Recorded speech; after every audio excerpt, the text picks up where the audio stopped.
world. It's Bite Down Boxing presented by Pay Me No Mind. My name is Wood. Check me out over at www.bitedownboxing.com. Also, check out the It's Always Personal podcast that's out there. Spotify, Apple Podcasts, Google Podcasts, and Anchor.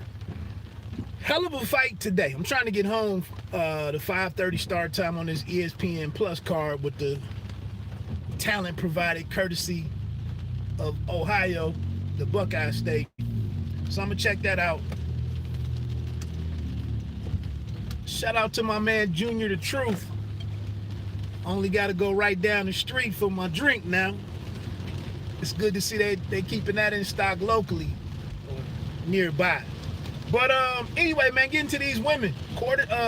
Shannon Courtenay, the baby-faced assassin, took on Ebony Bridges. You know, that the matchup got shuffled around. It was for the man, what was that? The BA? It's for a bantamweight title. Maybe it was the BA, I think. The bantamweight title, 118 pounds. Ebony Bridges, like I said, I saw her over in Hammond, Indiana. What was that? 2019? Can't remember exactly. The article was out there though. She, we didn't. I wasn't impressed with her in person. Courtenay, I've seen her on a handful of DAZN shows. She was at the fight camp when she got knocked down by Rachel Ball, and whatever. This fight, Ebony Bridges steps in, not having done much in the game. She played some mind games to get under the skin of the, who we saw as many of us viewed as the more talented fighter. And, the cards, they went the distance, all 10 rounds, 2-minute rounds, extremely difficult to judge. I thought what bode well for Courtenay was the constant jabbing. She accumulated some facial damage. I think it was was it the right eye? I think it was the left eye. The left eye of Bridges was beat up pretty good, swollen. Made it hard to see. You can see her kind of blocking her eye at the end of the fight, trying to be able to see her opponent. And I just think, that come forward style, taking a lot of punches, speaking of Bridges, taking a lot of punches. And I thought she was very inaccurate over the first half of the fight. And then also when you have that type of style, but you don't have the power to necessarily knock out your opponent or hurt them, multiple times. I thought I thought the right fighter won. I don't know if I agree with the 98 to 92 cards. To me, it was an easy 6-4 fight, very possibly a 7-3 fight. Courtenay landed that right hand in the 7th, 8th round that buckled Bridges. I want to say the last 30 seconds or something of that round. Bridges comes back out in the 8th and goes. They go to war. Ninth round is great back and forth. Again, Bridges is making more contact here in these later rounds and making a run at it. And she gave a great account of herself. The Rachel Ball rematch is out there for Shannon Courtenay, or this rematch. But shout out to Ebony Bridges, man. She came in, she talked her trash.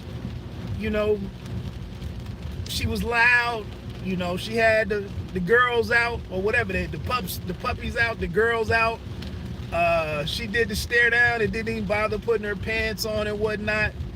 And she showed that there was more substance there than to her just being, a spectacle of anything. And again, I think she's like a middle school teacher or something, back in Australia.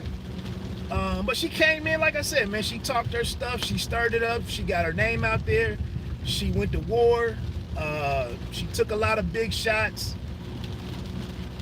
She gave some good shots. I think she just needs to continue to refine her game a little bit more. She didn't use the jab a whole lot. She headhunted quite a bit. Courtenay mixed in some body work with that jab, and just looked like the all-around, more polished, more aesthetically pleasing pugilist. And I think, it worked in her favor. It was also her, she was also the hometown fighter, or being out of Watford. But I thought it was a great fight, man. Again, I didn't know what to expect from that fight, but because the UK and, DAZN made the fight something, I was like, I'm going to check it out. Plus, I was familiar with Courtenay. Like I said, Courtenay is pretty feisty. It was a good fight, man. I thought it was a great fight for the women. And, I'm interested to see what they do next, whether it's Courtenay ball or they run that one back from tonight. It'd be excellent. I thought, and I also liked the fact, man, it was great sportsmanship or sportswomanship at the end of the fight. They tapped gloves a couple times. It was cold, it wasn't quite, Courtenay still believed she was the real boxer, and she was the bigger deal, and really didn't respect all of Bridges' marketing and whatnot. But when you go toe-to-toe with somebody and you beat the hell out of one another, Courtenay suffered the cut on the side of her head, second round maybe. A lot of bleeding, a lot of, clothes bloodied, blood was all over Bridges. Good fight. The other fight that I wanted to see, Savannah Marshall. The thing here was we didn't get the fight against Femke Hermans, who was a former opponent of Claressa Shields. I think that was actually the card that Claressa was on DAZN, maybe Mulvane, Kansas, early 2019 maybe. Hermans didn't make it, so in steps 40-something-year-old Maria Lindberg. I believe they said she was from Scotland. Savannah Marshall, man. I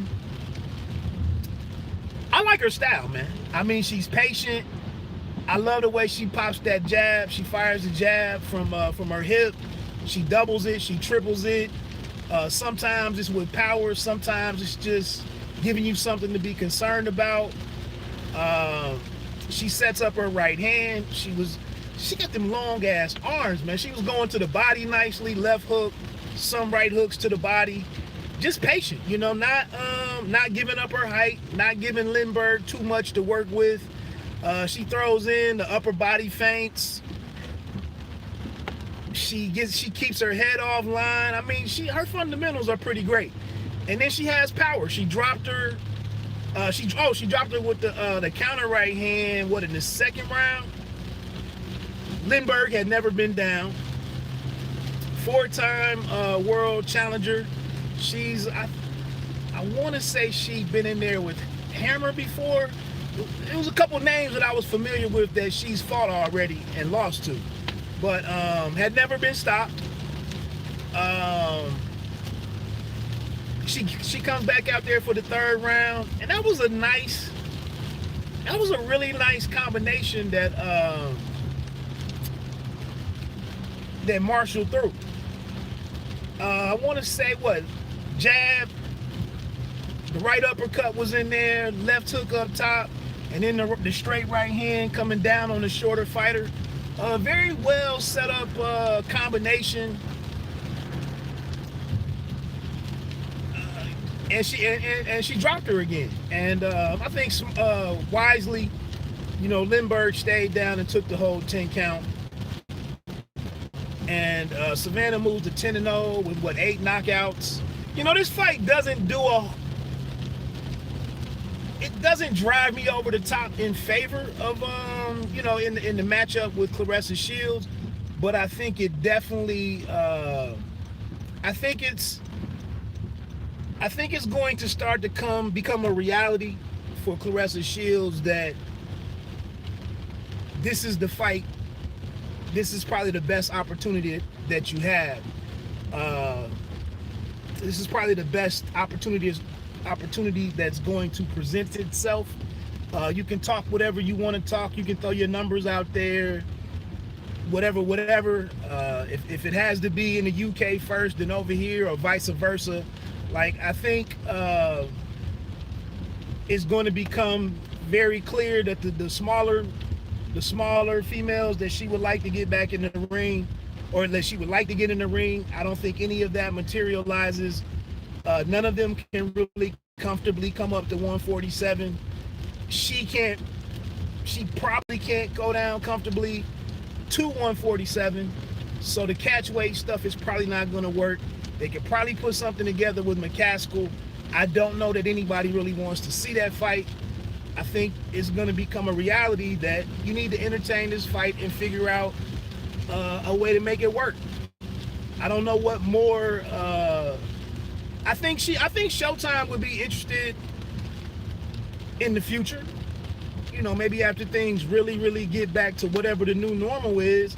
I don't think that bridge is completely burned, but I don't think the pay-per-view numbers really help bolster her argument for anything.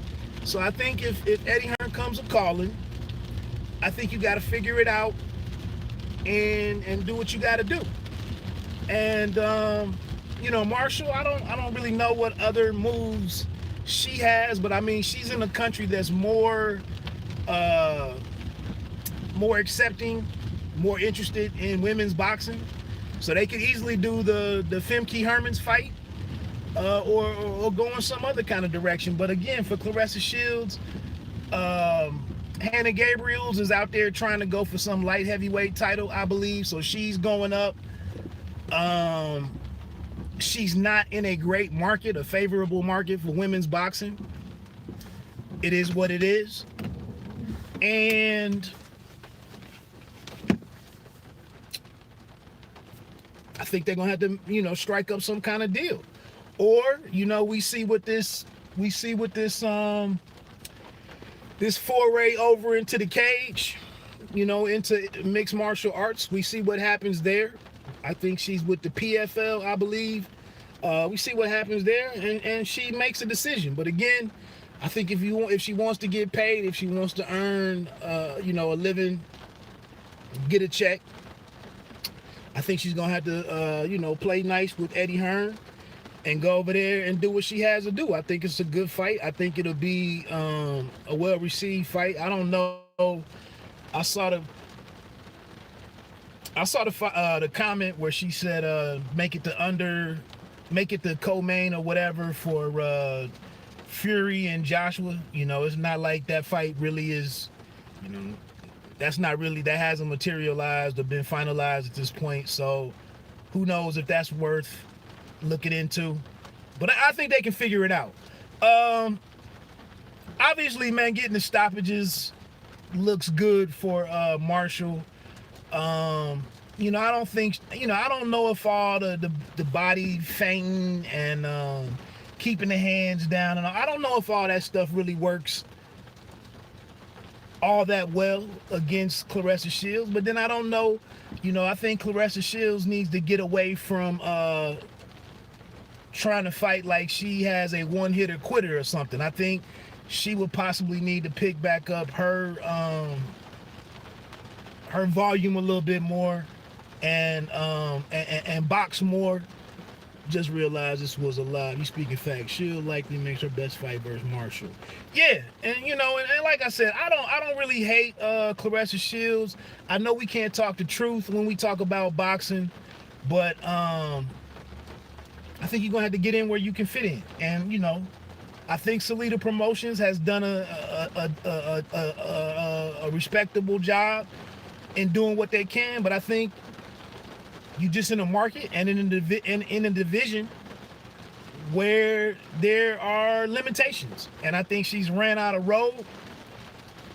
So you gotta go up, and you probably gotta make this fight.